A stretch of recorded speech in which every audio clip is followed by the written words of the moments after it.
2차 대전 당시에 유대인 강제 수용소로 악명이 높은 곳 아마 다 들어보셨을 거예요. 아우슈비츠라고 하는 그런 수용소가 있죠.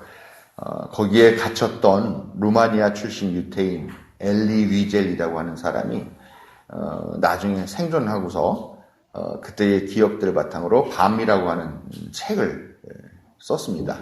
그 책을 통해서 그가 경험했던 끔찍한 폭력과 학살을 정말 아프게 그렇게 이야기를 하고 있습니다.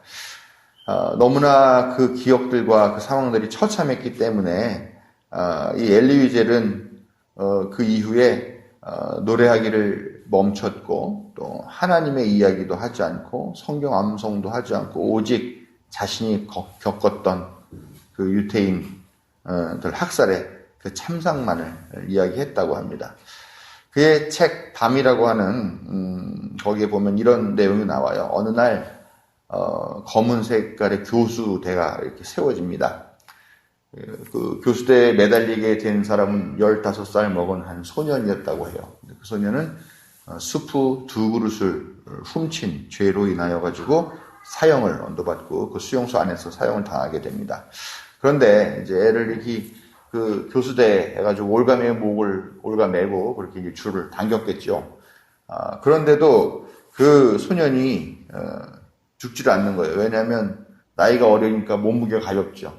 또 제대로 먹지 못하니까 야위여가지고 이게 목이 매달려 있는데 이 몸무게가 나가야 이게 목이 줄려서 죽는데 그러질 못하고 거기에 매달려서 계속 킥킥거리면서 괴로워하면서 30분 이상을 그렇게 고통을 받고 있었습니다. 그런 모습들을 보면서 그 옆에 서 있던 그 많은 유태인들이 가슴을 치면서 막 통곡을 하면서 이런 거죠. 하나님 지금 어디 계십니까? 지금 불쌍한 저 소년을 왜 구원해 주시거나 아니면 빨리 그 목숨을 걷어가시지 않고 고통을 당하게 하십니까? 그러면서 막 울부짖으면서 가슴을 치면서 막 사람들이 막 소리를 질렀죠. 절규를 했죠. 이 엘리 위젤 또 우리 책의 주인공으로 나오는 사람 엘리저라고 하는 사람인데 이 사람도 마찬가지로 똑같이 가슴을 치면서 그 광경을 보면서 막 울부짖고 있었는데 그때 마음 한 곳에서 목소리가 들려오고 그 목소리가 이렇게 대답을 하더랍니다. 하나님이 어디 계시냐고? 지금 여기 교수대에 매달려 있지. 저 아이와 함께. 지금 코로나가 전 세계를 강타하면서 1,100만 명이 넘게 감염됐다 이렇게 얘기를 하더라고요. 사망자도 50만 명이 넘었다라고 얘기를 합니다. 50만 명이면 어느 정도 되나 했더니 우리 은평구가 48만 명이더라고요. 그러니까 이 은평구 하나가 지금 지구상에서 없어져 버린 거죠.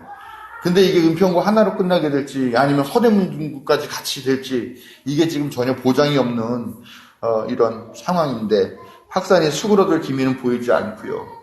또 거리두기 이런 것 때문에 다들 아픈 것도 아픈 거지만 우리 장로님 같은 경우는 지루하고 심심해서 못 살겠다고 막 이렇게 하소연을 하시고 있고요.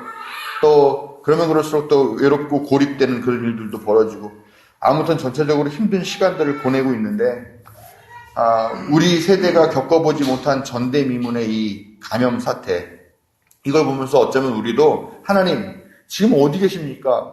전 세계 인류가 지금 이 코로나 때문에 이렇게 아파하고 죽어가고 힘들어하고 있는데 지금 어디서 뭐하고 계십니까? 라는 그런 항의와 그런 질문과 반문을 할지도 모르겠다라는 생각을 한번 해보게 됐습니다.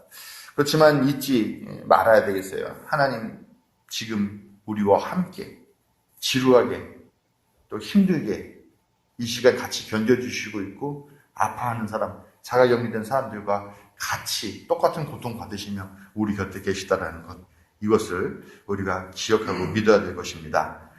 그래도 하나님 우리와 함께 계시니 희망을 갖고 절망하지 말고 구원의 은혜를 기다리시기를 바랍니다. 하나님이 함께 하시는 우리들에게 사랑과 자비를 통한 인내의 인도하심이 있기를 성어버의 성자 성령의 이름으로 축원드립니다. 오늘 우리는 시편 30편 말씀을 함께 나누려고 하죠. 이 시는 원래 배경이 아주 그 생명이 위중할 정도의 그런 중병에 걸려있던 사람이 그 병에서 고침을 받고 나서 너무나 감사해서 그것을 계기로 이렇게 하나님께 불러서 한 노래, 시라고 그렇게 이야기를 하고 있습니다. 그런데 이 시가 나중에는 좀 다른 목적으로, 다른 용도로 사용하게 됩니다. 주전 2세기쯤에 그때도 역시 이 팔레스타인 지역 이스라엘 백성들은 식민지 백성이었어요. 포로로 끌려갔다가 와서 다시 돌아오기는 했지만 자기의 나라를 회복하지는 못했죠. 근데 거기에 살고 있는데 그 이후에 그리스 로마 제국들이 이제 번성하죠. 이때 주전 2세기 때는 그리스 제국들이 각 지방에 식민지를 만들고 그렇게 제국을 갖고 있었던 그런 시대였던데 그때 당시에 이 팔레스타인에는 이 시리아의 안티오쿠스 4세라고 하는 왕이 이 그리스의 지배를 받으면서 왕으로 세워져 있는 그리고 그 왕이 이스라엘 이 사람 백성들까지 관할하면서 다스리던 그런 시기였었어요. 그런데 이제 다들 종교를 각 제국들이 특별히 이제 페르시아 제국 같은 경우는 각 지역의 종교들을 인정을 해주고 그 종교 활동을 할 수 있도록 그렇게 해줬는데 이제 이 안티오쿠스 4세라고 하는 사람은 모든 민족들이 이 제국 안에서 통할 수 있는 하나의 공통적인 종교가 있어야 되겠다 이런 것들을 생각하면서 다른 종교들을 탄압을 하고 강제로 이 하나의 종교를 강요를 하게 되는 거죠. 그러다 보니까 어떤 일이 생겼냐면은 유대인들이 믿는 하나님의 이 성전에 들어와가지고 그 성전에서 막 그리스 종교식 그런 제사를 막 시키고 억지로 시키고 강제로 하고 막 이런 일들이 벌어지게 되는 거죠. 그래서 그 당시 사람들은 이 성전은 이제 불결해졌다. 더 이상 성결하지 않다 하는 그런 아픔과 충격, 그 다음에 그 안티오쿠스 4세에 대한 그런 아주 매우 깊은 불만들이 있었던 거죠. 그랬는데 그런 것들을 강요하는데 어떤 제사장이 그거를 거부하고 그 관리들을 다 죽이고 도망가가지고 거기에서 이제 민병대 같은 걸 조직을 해가지고 이제 이 왕조와 같이 왕조에 대항해서 싸움을 하기 시작을 합니다. 그 제사장의 아들이 이제 마카비라고 하는 그런 형제들인데 이 마카비 형제들이 결국은 이제 혁명을 일으켜가지고 이 안티오쿠스 이 세력들을 다 몰아내고 독립적인 그런 국가를 세우는 초석을 놓게 되는 그런 역사의 과정 중에 있는데요. 이때 이 마카비 형제가 혁명에 성공해가지고 이 짓밟히고 불경하게 됐던 이 성전을 다시 탈환하게 됩니다.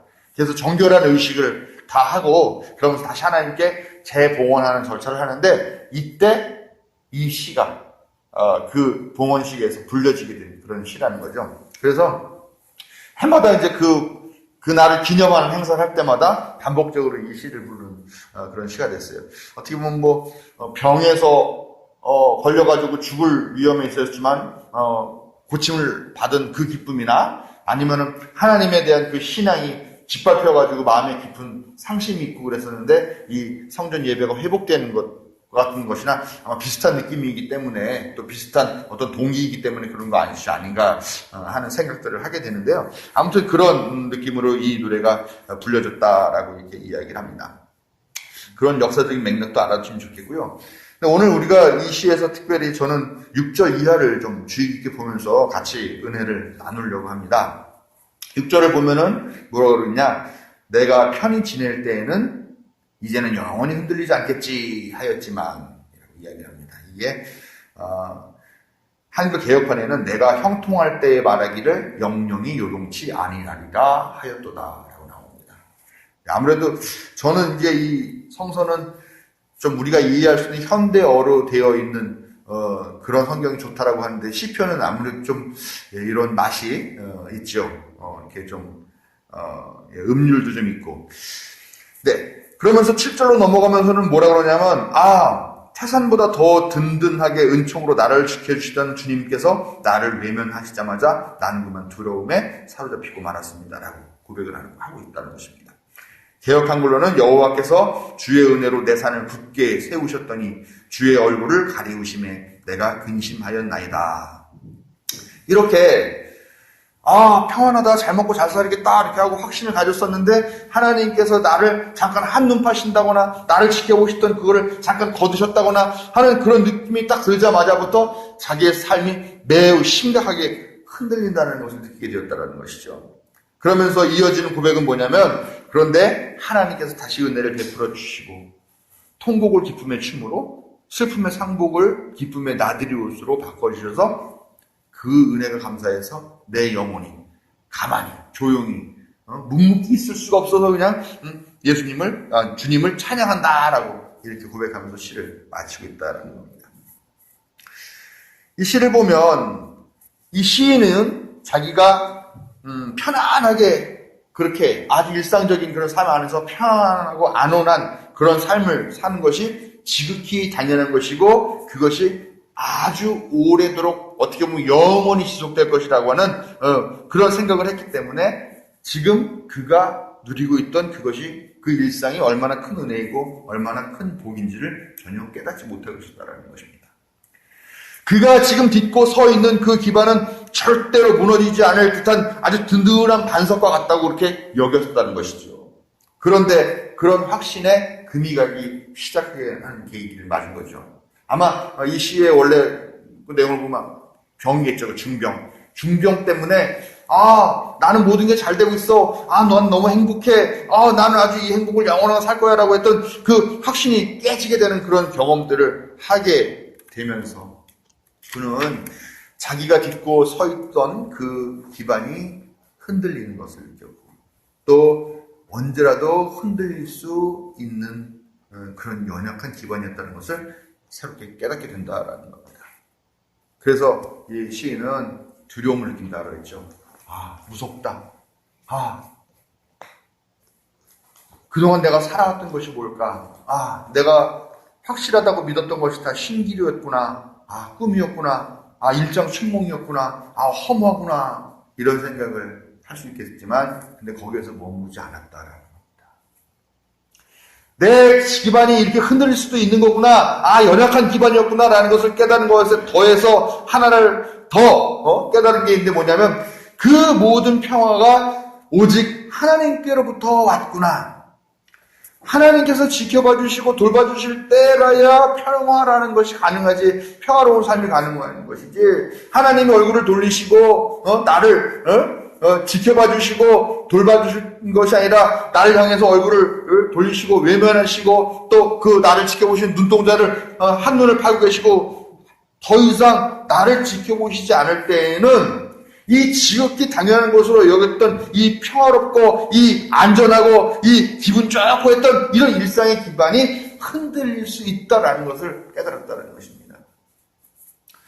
그제서야 비로소 시인은 자신이 그동안 누렸던 이 일상의 평화와 안녕이 얼마나 소중한 것이고 얼마나 값진 것인지를 알고, 그것이야말로 그 무엇과도 바꿀 수 없는 특별한 하나님의 은혜라는 것을 깨닫고 시를 통해서 고백하고 있다는 것입니다.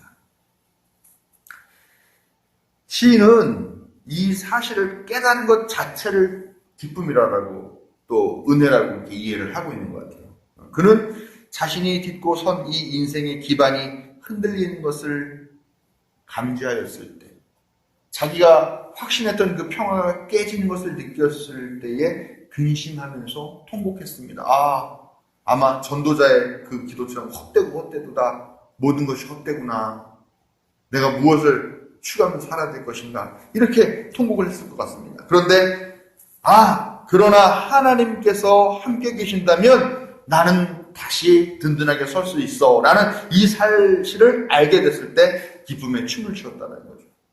슬픔에 잠기고 허무함에 빠져가지고 마치 상을 치르는 사람처럼 그냥 거무튀튀한 우리는 거무튀튀한 옷이지만 여기는 배옷이라고 하죠. 배옷. 우리가 생각할 때 배옷 그러면 요즘 날 더운데 배옷 하나 사 입어야지 하는 그런 품질 좋은 배옷이 아니죠. 이 배옷은 정말 말 그대로 거칠거칠하고 아주 까끌까끌해가지고 불편한 그런 정말 이 옷을 입고 있느니 차라리 내가 죽어버렸으면 좋겠다라고 생각할 정도의 그런 매우 불편한 그런 옷인데, 그런 옷을 입고 있으면서 세상의 즐거움이라는 게 무슨 의미가 있냐, 헛되고헛되더라라고 하고 그런 삶을 살던 사람이 하나님의 그 은혜, 일상을 확대하신 하나님의 은혜를 알고 난 다음부터는 그런 옷을 벗어버리고 나들이를 갈 때 입는 것처럼 화사한 옷을 입고 그의 삶이, 그의 행색이 완전히 뒤바뀌게 되었다라는 것입니다. 그 끝이 아니죠. 야, 너무 좋아. 너무 행복해. 아, 나의 영혼이 잠잠할 수가 없어. 나도 모르게. 예? 저절로. 내가 일부러 그런 것도 아닌데 저절로 입에서 하나님 감사합니다. 하나님 찬양합니다. 하나님만이 나의 기쁨이고 나의 평화이고 내 삶을 지켜주시는 든든한 기반입니다. 라고 하는 이런 말이 그냥 끊임없이 그 입에서 샘물이 솟구쳐 오르듯이 그렇게 오르게 되었다 하고 고백하고 있다는 것입니다. 이 시는 코로나 시대를 살아가는 우리에게 매우 특별한 메시지를 주지 않나 하는 그런 저도 간증을 하게 됩니다. 우리가 지금 딛고선 이 기반이 얼마나 빈약하고 얼마나 연약한 것인지 우리가 깨달아야 되겠다는 얘기죠. 좀 부족하긴 합니다만 그래도 민주주의가 얼마나 많이 성숙했습니까? 이 땅에서.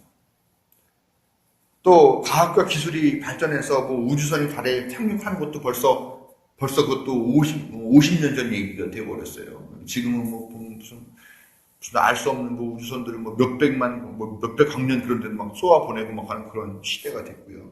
그런 사진들을 막 받아갖고 지금 보는, 우주가 이렇게 넓구나.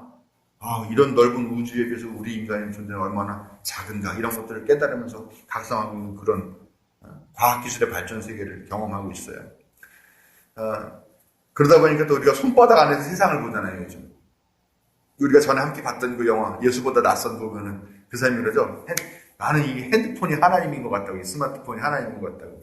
이것만 있으면 내가 원하는 곳을 다 찾아갈 수 있고, 여기에서 모든 정보를 다 볼 수 있고, 척척. 난 이게 하나님인 것 같다. 그러고, 그 얘기 보면서 저도 많이, 그러게, 우리가 가려고 하는 것도 안전하게, 올바로, 똑바로 가장 빠른 길로 안내해주는 이런 내비게이션 기능에다가, 그런 생각을 했습니다.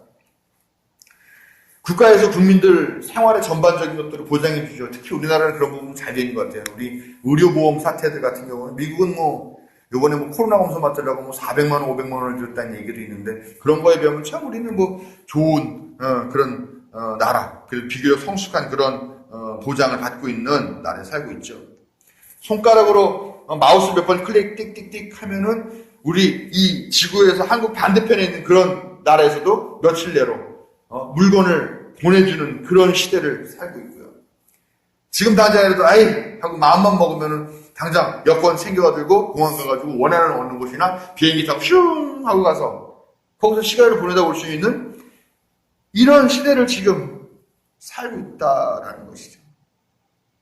만난 것 마음껏 먹을 수 있고 예쁜 옷 사 입을 수 있고 좋은 차 사서 타고 다닐 수 있고 좋은 친구들과 즐거운 취미생활도 할 수 있고 하는 그런 지금 우리가 사는 이 세상이야말로 정말 모든 것이 다 있고 이 평안이 영원할 것이다라고 하는 그런 든든한 기반이라고 확신하면서 살아왔다라는 것이죠. 그런데 최근에 이 확신이 깨져버린 거죠. 산산이 부서졌죠. 이거는 흔들리는 기반 정도가 아니라 지진이 난 기반이 된 그런 정말 전대미문이라고 하는 말이 맞겠죠. 코로나는 게 뭡니까? 이게 여러분 코로나 보신 적 있습니까? 눈에 보이지도 않아요. 너무 작아. 현미경으로 봐야 보이는 그렇게 작은 그 바이러스에 의해서 우리가 지금 사랑하는 사람을 저 세상으로 떠나보내고 병원이나 격리시설에 갇히고 또 그렇지 않다 하더라도 가급적 나오지 마세요. 집 밖에 나오지 마세요 하는 그런 시대가 됐고요. 꼭 필요한 물건을 사야 되는데 사재기 같은 걸로 막 없잖아요. 우리나라는 그런 일이 없지만 미국 같은 경우는 막 휴지가 동인하고 막 이런 일들이 벌어지고 있고요. 내가 그렇게 좋아하고 내가 그렇게 사랑했던 그 지인들과 그 이웃을 이제는 믿지 못해요. 그렇게 아무리 가까운 사람이라도 마스크를 안 쓰고 내 앞에 와서 나가서 얘기를 하면 불편하고 저 사람이 미워지고 하는 그런 시대가 됐어요. 맛있는 음식 가족들과 함께 가서 사 먹고 싶은데 그것도 마음껏 하지 못하죠. 학생도 공부 좀 하고 싶은데 공부도 마음껏 할 수가 없어요. 이제는 할 수 없는 것 투성이의 시대가 되어버렸어요.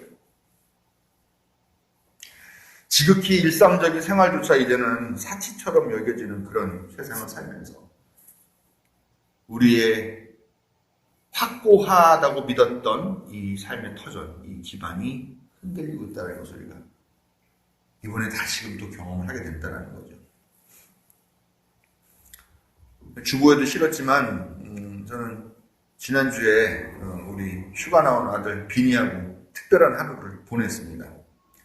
둘이 오토바이 타고 강원도 인제 다녀왔어요. 부모님 꼭 뵙고 싶다는데 그때가 하필 또 막 비가 오고 막 그러는데요. 내일 가기로 했는데 아버지가 오늘 막 전화해가지고 막 펄쩍펄쩍 뛰시는 거예요. 막 비 오는데 무슨 오토바이 타고 오냐고 미끄럽다고 그럴 거 오지 마! 막 그러시더라고요. 그래서 아니 비가 오는데 왜 이걸 타고 가요? 비가 안 온다니까 타고 가지. 걱정하지 마세요. 저도 이제 나이 50이 넘었는데 쓸데없는 소리 좀 오지 마! 여러분들 아마 그런 모습 못 보셨을 텐데 우리 아버지 있고 우리 가족들한테만 그러세요. 그 다음날 이제 날이 개고 뭐 비가 그치고 해가지고 같이 갔습니다. 가면서 이제 서로 가면서 이제 이런저런 이야기를 했죠. 오토바이 하고 이제 여기 기계가 있어요. 서로 무전기 같은 식으로. 이제 가면서 뭐, 야, 앞에 차 오니까 조심해라. 뭐, 신호등 나왔다. 뭐, 하면서, 야, 뭐, 하면서 자 군대 얘기도 하고, 뭐, 또, 이런저런 막 얘기하고 가면서, 아주, 뭐랄까요, 기분이 좋았어요. 그 느낌이. 아들하고 그렇게 같이 오토바이를 타고 달려본 거는 저도 처음이었으니까요. 그래서, 그 느낌이, 참 좋다 하는 생각을 했어요. 또, 갔더니, 그렇게 펄쩍펄쩍 뛰던 아버지가 그냥 오토바이에 올라오는 소리만 듣고 벌써 두 분이 밖에 나와가지고 이렇게 가지고 아유 왔냐고 막 괜찮았냐고 막 그러고 환대를 해주시더라고요. 그리고 또 어머니는 또 우리 아버지가 요즘 닭 키우시거든요. 닭 키워가지고 알 나가지고 알 팔고 뭐 이런 거 하시는데 닭도 수탉이 이렇게 많대요. 그래서 수탉 잡아가지고 그걸 백숙 끓여줘가지고 그거 아주 맛있게 잘 먹고 그랬더니 이제 또 먹고서 이제 그랬더니 야 날이 너무 더워져가지고 그 비닐하우스 안에 닭장이 있는데 닭들이 너무 더우니까 그 위에다 이렇게 차양몽을 좀 쳤으면 좋겠다고 쳤으면 좋겠는데 이거 언제 하냐 그래요. 어머니가 아이고 아들을 와랑 손주 안돼 좀 해달라고 그래. 그러니까 그거 언제 한다고 지금 먹고 가래를 또 막 그러는 거야. 아버지 그래도 아버지 지금 꼬부라지고 힘도 없고 걷지도 못한다면서 하지 못하시는데 온 김에 할게요. 갑시다 그래서 가가지고 했더니 뭐 한 1시간 걸렸을까요? 그냥 뚝딱뚝딱 다 했어요. 하우스 안이 아주 시원해졌더라고요. 그러면서 도와드리고 와서 떠나오기 전에 이제 또 이런저런 얘기를 했는데 우리 비니가 또 이런저런 얘기를 하니까 부모님이 비니 얼굴을 보면서 아주 대견해 하시는 표정, 흐뭇해 하시는 그런 얼굴로 바라보시는 그 느낌을 보면서 저희는 생각했어요. 우리 아버지 어머니가 나도 저런 눈빛으로 쳐다보셨을 텐데 근데 난 그런 기억이 없지. 그 시절을 소중하게 생각하면서 그런 것들을 보지 못하고 나는 이렇게 늙어버렸구나. 나한테도 분명히 그러셨을 텐데 하는 그런 생각하면서 좀 아쉽고 안타깝고 하는 그런 느낌도 좀 가졌습니다. 그날 하루가 더 특별했던 것은요. 그날 뭐 소소하잖아요. 사실 뭐 같이 여행을 가고 뭐 백숙을 먹고 뭐 아버님 두 분이 일 도와드리고 이렇게 그냥 단순하게 얘기해버리면 아무것도 아니지만 근데 그 순간순간의 그 느낌들과 어떤 그 감정들과 하는 것들을 생각하면 이게 아주 특별하다라는 것을 깨달은 거죠. 작고 소박하고 평범한 그런 일상 가운데 숨겨져 있는 하나님의 은혜와 은총 그거를 깨닫게 되니까 감사의 기도를 드릴 수밖에 없다는 것이죠. 나의 삶을 흔들리는 기반이었는데 이 하나님의 이 은혜를 깨닫고 그것에 감사하고 또 찬양할 때에 그 흔들리던 기반이 든든한 기반으로 바뀌게 되더라라는 것이죠. 하나님께 의지하고 하나님께서 함께 하신다는 그 사실을 인지할 때 그런 삶의 변화가 일어나게 되더라라는 겁니다. 이런 일상의 소중함을 발견하고 또 유지하게 하는 힘, 또 통찰이 바로 하나님의 자비요, 사랑이요, 은혜라고 저는 생각을 합니다. 하나님의 사랑과 자비로 우리의 기반이 든든해진다. 이 사실을 여러분 분명하게 믿으시기를 바랍니다. 오늘 설교 제목인 흔들리는 기반이라고 하는 이 제목은요, 독일 나치 정권이 막 그때 뭐 국가민족주의인가요? 민족국가주의 뭐 그런 거 하면서 막 그냥 그 아리아 민족의 우수성 막 이렇게 하면서 팽창을 할 때 독일 교회의 98%가 나치 히틀러에게 동조를 하면서 다 거기에 휩쓸려 갔었죠. 근데 그때 반대하면서 잘못됐다라고 이렇게 외쳤던 사람들이 있습니다. 그 사람 중에 한 사람이죠. 그래서 나치를 비판하다가 결국 독일에서 추방을 당해가지고 미국으로 건너오게 됩니다. 그래서 미국의 신학교에서 강의를 한 폴 틸리히라고 하는 그 교수가 2차 대전이 다 마친 후에 낸 설교집의 제목이 흔들리는 기반이라고 하는 책인데요. 이 틸리히는 그가 당시 자신이 살았던 그 세계가 지금 흔들리는 기반이다, 흔들리는 터전이라고 이해를 한 겁니다. 왜냐하면 그 전까지만 해도 르네상스 이후부터 막 우리 인간이 얼마나 대단해, 인간의 이성이라는 게 이렇게 소중한 거야, 이 인간의 이성이 세상을 바꿀 수 있고 더 행복할 수 있고 막 그런 거야 하면서 인간에 대한 그 신뢰 때문에 막 공산주의 운동도 생겨나게 되고 막 그 문예의 부흥 막 이런 거, 인본주의 이런 것들이 막 부흥하던 그런 시대였지만, 그렇게 잘난 인간들이, 그렇게 똑똑하고 위대한 지성과 이성이라는 것을 가진 인간이 세계대전을 2번이나 일으켜가지고 수천만 명을 죽음으로 몰아넣더라라는 거죠. 그걸 보면서 우리가 그동안 든든한 기반이라고 믿었던 이 인간의 이성, 또 이 인본주의라는 것은 결국은 흔들리는 기반이었구나 라는 그런 고백을 이 설교를 통해서 했다라는 거죠. 그래서 그 흔들리는 기반을 정말 든든한 기반으로 만들려면 어떻게 해야 되느냐? 하나님의 질서가 우리 법 안에, 인간의 법 안에 들어와야 된다. 그리고 하나님의 질서를 따르려고 헌신하고 투쟁하는 그런 성도들의 믿음이 있어야 된다라는 것을 역설했다라는 이야기입니다. 우리가 듣고선 이 세계는 사실 흔들리는 기반입니다. 지금은 지진과도 같은 그런 심각한 흔들리는 기반을 우리가 경험을 하고 있습니다. 흔들리는 기반은 우리 인생의 목적이 될 수 없고 또 돼서도 안 됩니다. 우리는 하나님이 지켜주신 든든한 기반 위에서 비로소 안식을 누리고 일상의 평화를 누릴 수가 있습니다. 하나님이 허락하신 든든한 기반은 결국은 평범한 일상에 대한 범사의 감사, 그리고 서로에 대한 사랑과 존중, 타인을 위한 배려와 또 섬김, 이런 것들을 통해서 우리의 기반은 든든해질 수 있다는 것이죠.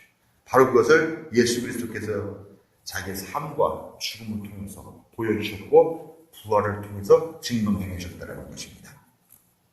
이를 확신하고 이 흔들리는 기반이 아니라 든든한 하나님의 사랑으로 다져진 그 기반 위에 사는 여러분들 되시기 바라며, 흔들리는 기반 위에서도 희망을 갖고 하나님을 바라보며 그 뜻을 위해 하루하루 힘차게 살아가시는 든든한 반석 위에 선 자녀들에게 큰 은총과 자비가 함께 하시기를 축원드립니다.